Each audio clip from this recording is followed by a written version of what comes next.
Thank you so much for downloading today's episode of the Red Pill Investor. My name is John Ashley, a pseudonym of a realtor here in the great state of Arizona, here to help you with your real estate sales skills. Why? Well, it's just sort of my way to pay it forward for all the people who've given me the tips, the tricks, the things to say to get the contract signed when I needed it the most. Their only request of me?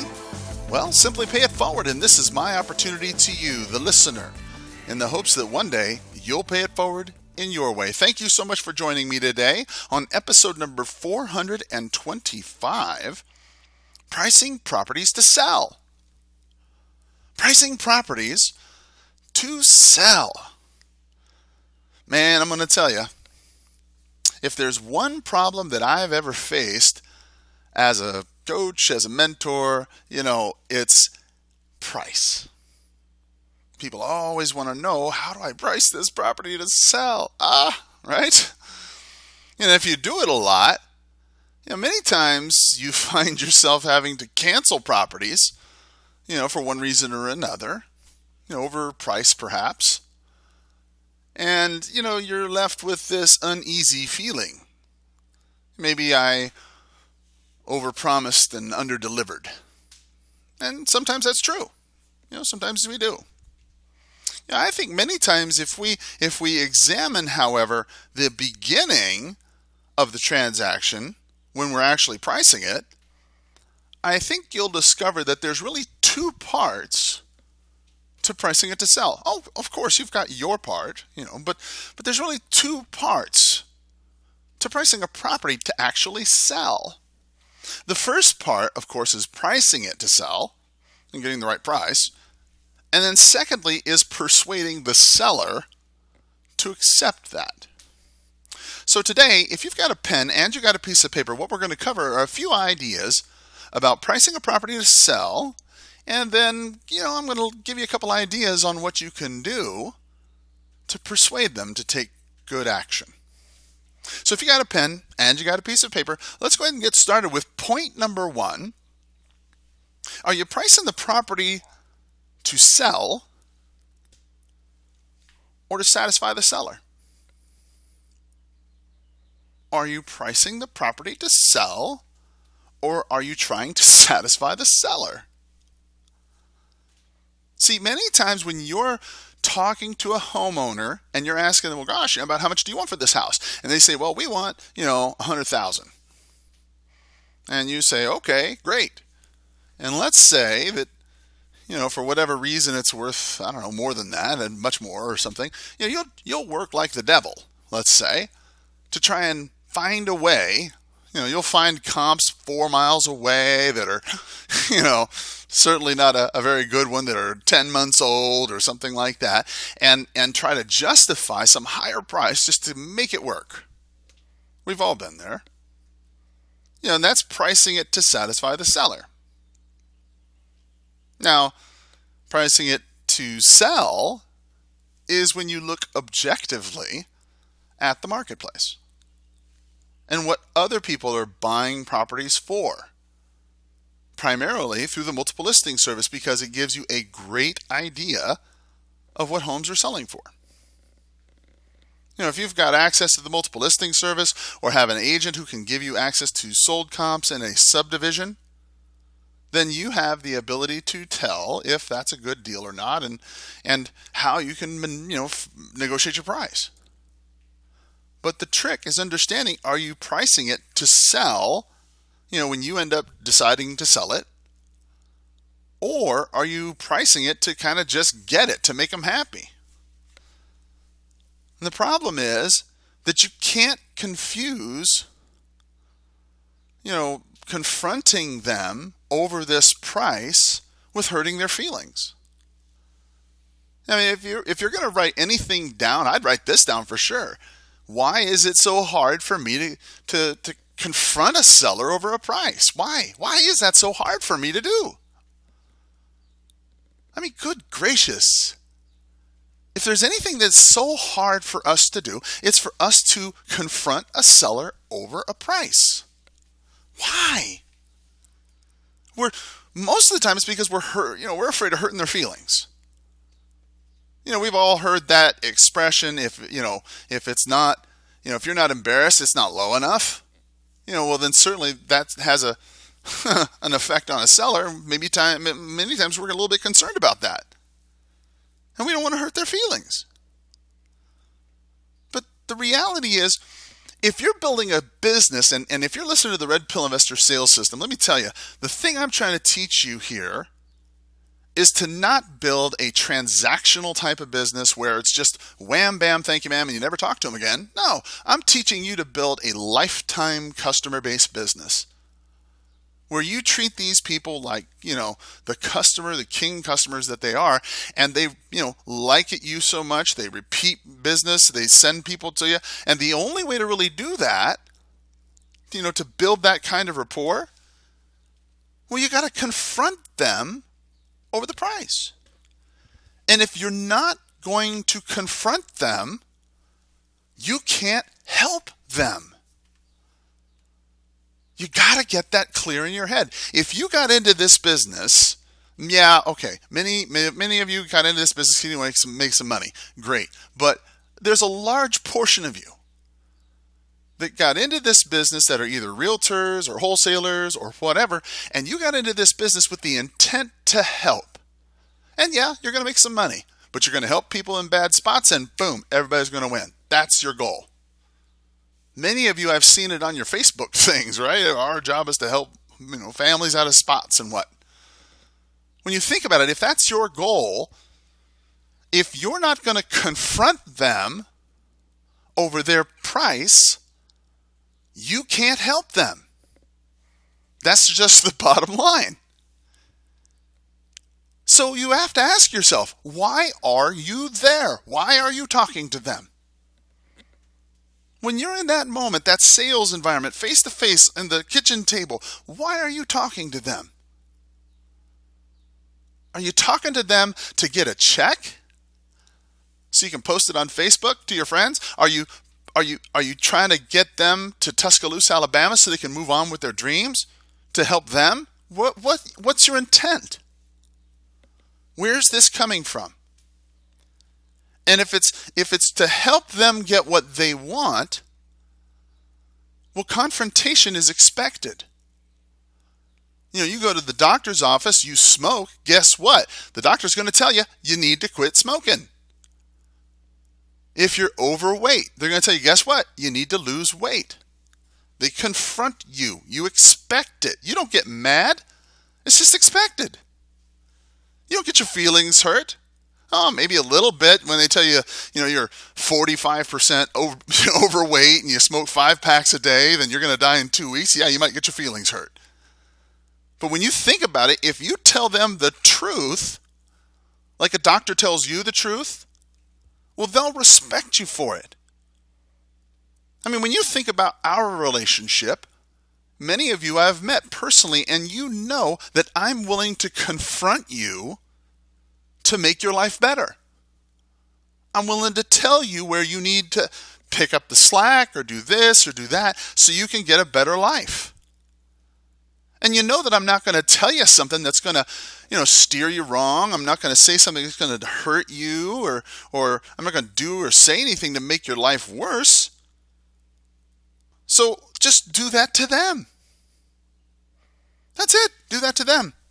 But you got to start by being honest with them. And that's the hardest part for many people.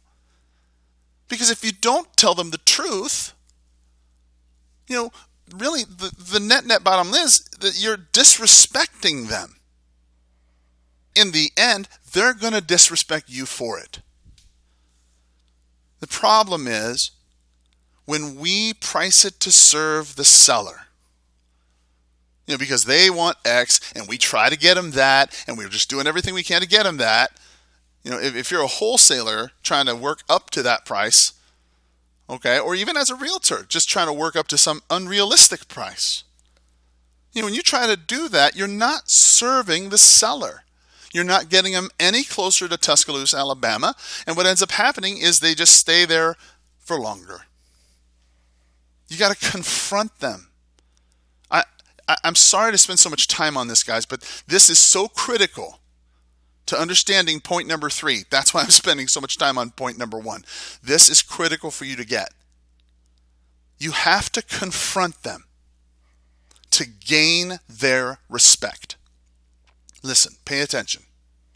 I want you to write this down, put stars around it, underline it, circle it, highlight it, whatever it is you got to do to remember this. You must confront them to gain their respect, because it is the only way to achieve the high level of rapport and respect you need to get the price you want. I'm going to repeat it again because it's that important. You must confront them to gain their respect. Okay, you got to get that. You got to confront them to gain that respect. And it is the only way to achieve the high level of rapport and respect that you need to get the price you want. Let me tell you something. 19 years I've done this business. Thousands of people I've seen and helped, whatnot, right? The only way I know that will help you get this massive price reduction. Okay, and let me tell you, I'm not speaking only as a wholesaler. I'm not speaking only as an investor, somebody who's done it, somebody who's been there. I'm speaking as a broker, as an REO agent, as a listing agent. I'm telling you, the only way I know to get that level of price drop that you want, that 40% or more, right? If you want to get that kind of price drop, the only way to make that happen is you got to get a high level of rapport to where they're totally believing, you know what, you're the right guy. I know I got to work with you. You know what, there's a lot of other people, but you're the right guy. I need to sell it to you. That kind of rapport. When you get that kind of rapport, they're calling you, right? Calling you back. Hey, call me, right? When you get that high level of rapport, that's great, but they're not going to reduce the price on that. You have to give a little bit of respect. They got to get that level of respect from you. That not only do they trust you, but you know what the heck you're talking about. Without this high level of rapport, without this high level of respect, it is impossible for you to get those people who want 100,000 to come down and take 60. Okay? No amount of this trickery saying I've got 2 houses left, or I've got this one house to choose from or that home to choose from, make a decision fast, or is that the best you can do, or any of that nonsense. That's not going to work. Bottom line. Take it to the bank. It's not going to work. The reason why is because you don't have a level of rapport. You don't have a level of respect. You sent out a mailer. You're one of 1,000. You don't have any kind of rapport whatsoever. You didn't ask them any questions to qualify them. You don't have any kind of respect because you're just, okay, I think your house is great, Mr. Seller, and it smells like cat pee, and you won't say a thing because you don't want to hurt their feelings. How in the world are they ever going to respect you when they know it smells like cat pee? Everybody else that's come through says it smells like cat pee, and you're like, oh, I don't smell a thing. How are they ever going to have that level of rapport and respect that you need to get that low price you want? They won't do it. You don't let your kids run rampant. You correct them. If your kid's doing something wrong, you tell them, hey, Bobby, don't do this. But listen, you see a seller deliberately overpricing their home, and you don't say a word. Makes no sense to me at all. Point number 2. Price is the only factor. Nothing else counts. Price is the only factor. Nothing else counts. Okay, yeah. You got a great location. It's right across from a park. I got a great location. It's right across from whatever. Or I got a horrible location. It's right across from a fire department. Train tracks. They can all be fixed by price. Maybe my home is in great condition. I don't understand why it's not selling. It's in great shape, or it doesn't need that much work, or whatever, right? Well, all homes have certain conditions. They can be fixed by price. But one thing that not all properties have in common is a saleable price. Okay, they can all be in the same subdivision, 3,000 square foot homes with, 4 bedrooms and 2 baths and whatever. They can all be in the same subdivision in different locations and different conditions. But one thing they will not have in common is a saleable price. Price is the only factor. And when you're thinking about building a wholesaling business particularly, turnover is the key to a successful business. You can't have inventory sitting on your shelves forever. Okay, real estate, properties, either in wholesaling or in listing, it's not like fine wine. It doesn't get better with age. It rots. The key to a good business is turnover. So you got to sell those properties quickly. And the only way to do that is to price it properly and aggressively in the beginning. You see, the goal is not to have more inventory. I hate to break it to you. The goal is to not have more inventory. You should have, at any one time, maybe 1, maybe 2, actives or something. But have a buttload of pendings. 10, 15 of them. Right? When you think about that kind of existence, you had 10, 15 pendings and you had 1 or 2 actives. How hard would you work to go out and find more actives? Man, you'd have to, because you're practically out of business when those close. Rapidity of turnover is the sign of a healthy business.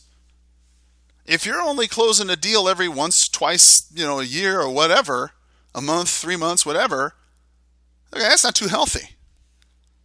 Sales, look, properties, if they're not moving, it's like coagulation.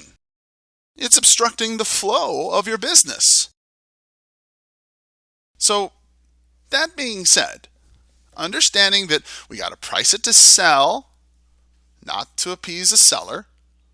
We gotta be aggressive and price it correctly in the first place. Well, how do we actually get it done? Point number 3. I'm not going to be one of those kind of guys who will just tease you and tell you this is what you need to do and then not tell you how to do it. That wouldn't be very much fun. So if you've got a few extra minutes, let's just go ahead and talk about point number 3, telling the seller the truth. Telling the seller the truth. How do you get that guy to go from $100,000 to $60,000? How do you get that $40,000 off? Okay, so let's say he believes you. You got that rapport, and he respects you because you told him the truth. You told him, some of these things that, that this is what's going on in the market, and this is what I believe, and blah blah blah blah blah blah. You've confronted him a little bit, so he respects you. But what's that extra step that takes you to get that signed contract? Because just because they've got that rapport, just because they got that respect, doesn't necessarily mean they're going to sign. I like you, dude, I really do, and man, I really want to sell it to you, but man, $60,000, I don't know. What's that extra step? You got to tell them the truth. Point number 3, tell them the truth. See, it starts with your attitude, your approach, and your expectations, just like my mentor Mike Ferry taught me. Your attitude, your approach, and your expectations. So what's your attitude? What is your attitude going into this sales situation? I mean, my thought is, my attitude, okay, is that I have the knowledge.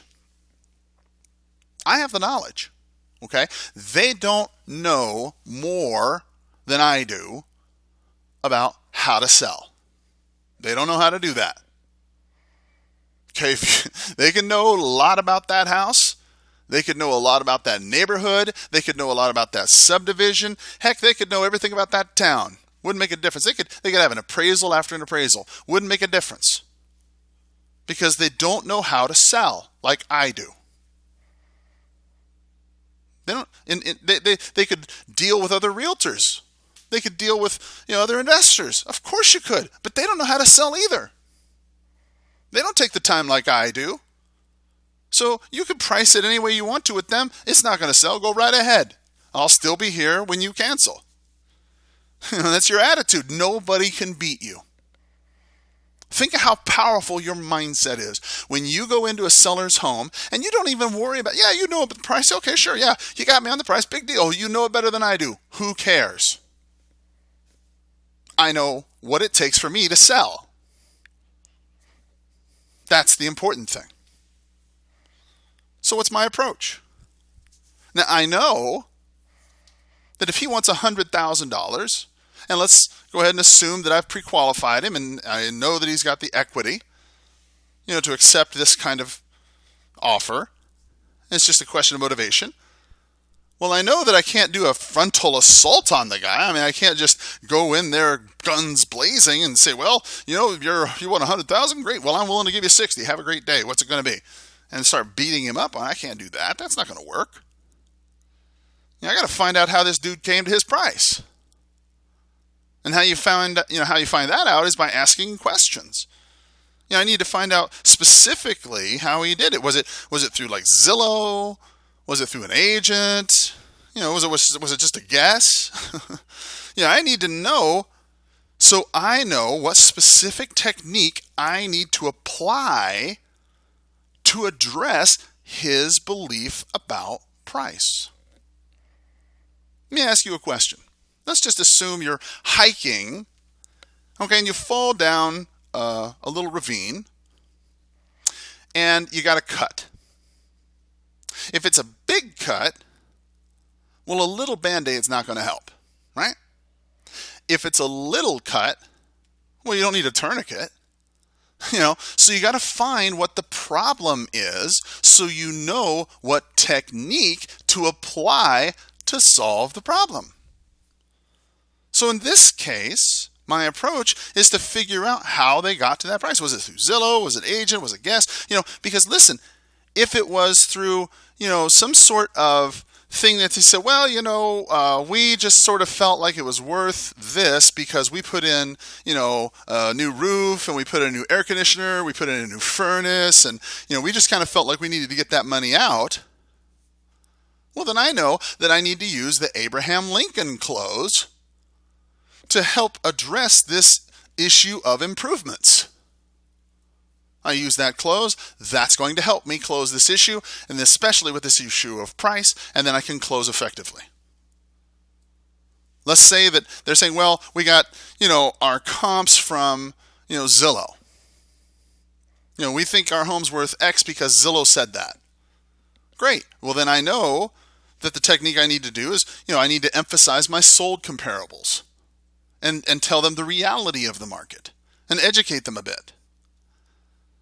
If they've got like an agent or something like that, or some kind of motivation issue where like, well, it's not that issue, that's not that important to us or whatever, well, then I need to address time. What kind of time frame are they working with? I mean, because think about it. They can say that they're not motivated or that they want to deal with an agent, but the question is, do they have the time? Each one of these techniques addresses a specific issue. Which approach will I choose? It just depends on which problem they have. And then, of course, your expectations. You had your attitude, your approach. Now we got to talk about your expectations. My expectation is simply this. Once I know how he's determining his price, well, then I'll apply the proper technique. And my expectation is that he's going to agree and sign. He's like, oh, makes sense. Okay, great. Boom. And sign. That's my expectation. Does it always work out that way? No. No, sometimes they have an objection. Of course, it happens. But that's my expectation. And that should be your expectation because you get what you look for most of the time. You got to believe fully in what you're saying. Have no doubt. Have no doubt. Believe fully in what you're saying. This is why role-playing your scripts is just so very important. It gives you the confidence you need to look them dead in the eye and present your offer without fear. And that is what you need. So as we close today's episode, I think that you know how to go ahead and make sure that when you're pricing property, you're not pricing it to appease the seller, but rather you're pricing it to actually sell it down the line. And you know that price is the only factor when it comes to real estate. I mean, nothing else counts. And honestly, by telling the seller the truth based on what their belief is, you know what? You're going to get a better priced property that's going to help you sell faster, make everybody a lot happier. Have a powerful sales day. Bye-bye.